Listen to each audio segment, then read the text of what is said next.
Welcome back to the REwilding Challenge.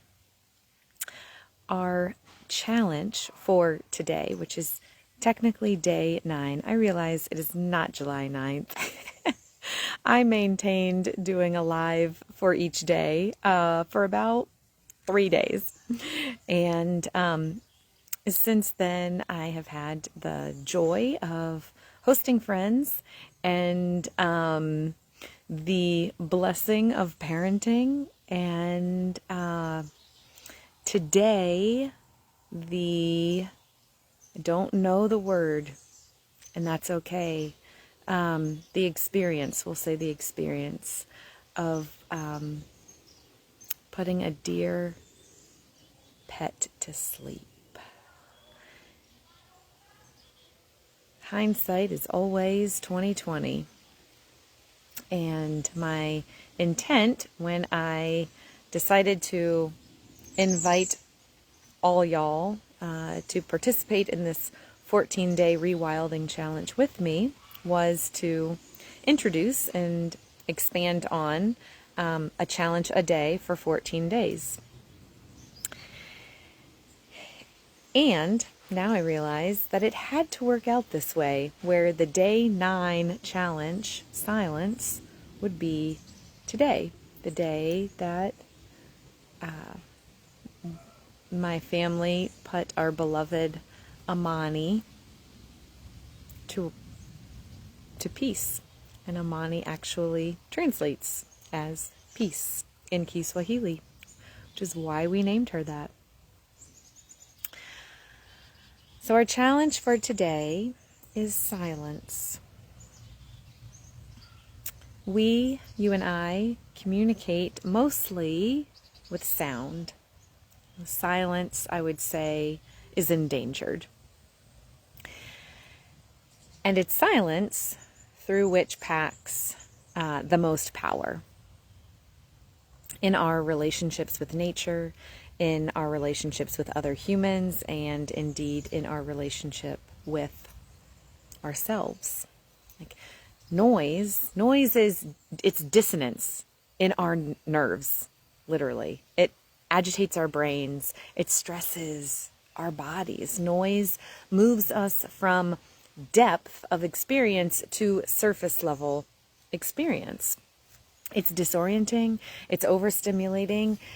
I dare even say it's insulting sometimes.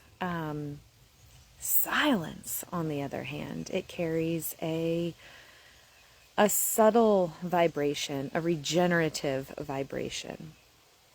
Silence is holy. When I sit in silence, I cultivate peace and presence and perspective. I even cultivate partnership. I think that the prime time habit, the ritual of most thrive is to be in silence intentionally. It's so simple, and yet we forget. So today, I am doing my best to remember to let myself be. And I am inviting you to remember to simply be. I am inviting you to design your life to enjoy quiet moments throughout the day of silence. Why is that? Because silence leads to listening within, listening to intuition. And intuition calls us to aligned action.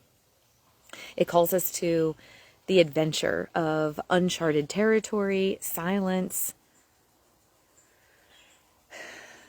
which gives us the space to listen to intuition, and intuition being an access point to fullness of life.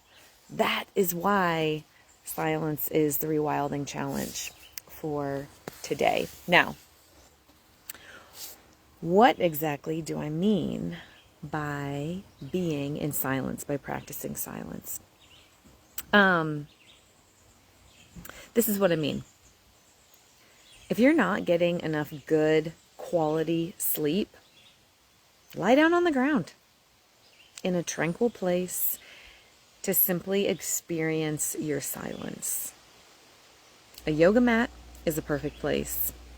The grass is a perfect place. Sitting up straight and tall in a meditative shape is really lovely if you are getting enough good quality sleep already. If not, lie down, right? So if so, sit upright. Allow for an inner relaxation and let your mind simply unravel into the experience. Like, put your brain in neutral. Putting your brain in neutral is medicine. Each day of this challenge is medicine. How so? Well, for today specifically, being in silence increases our mindfulness. Mindfulness leads to the integration of your brain.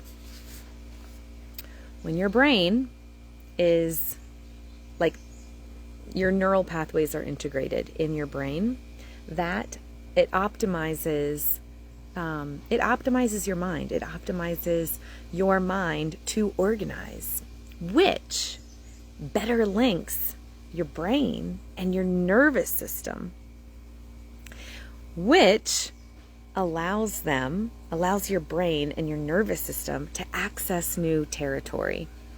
So, what I mean more specifically is that you'll notice things. You might be able to more clearly notice the busyness and the agitation that's in your mind, that's in your body. And it's only in silence that agitation can slow down and settle. You might notice your own fatigue, which hopefully will cue you to sleep. The more our day-to-day habits reflect the mainstream, the more we override our intuition or the cues of our deep body wisdom, cues that can self-correct inflammation, like fatigue being one of them. Like, I don't have to tell you. Look at the state of our society and you'll see, right? Like, noisy and busy are subtle toxins. They're distractions from the depth. And it's when we're in the depth that our minds can skip across like all the topical, all the transient things that so much trigger degenerative stress and anger and anxiety and worry and depression. I'm going to repeat that little bit again. Noise is a toxin. It distracts us from the depths. It is only when we're in the depth that our mind can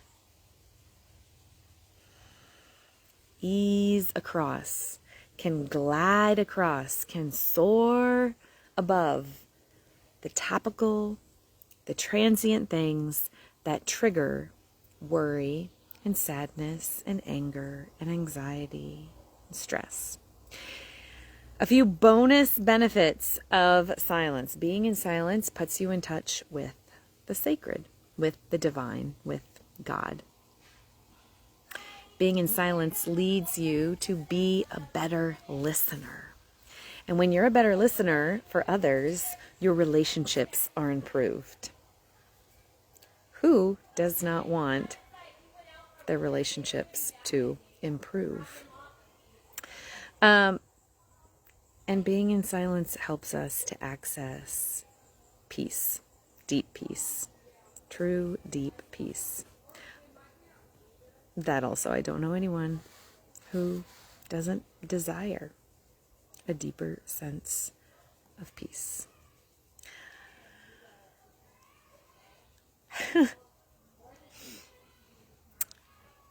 My dog's name being Amani, which means peace.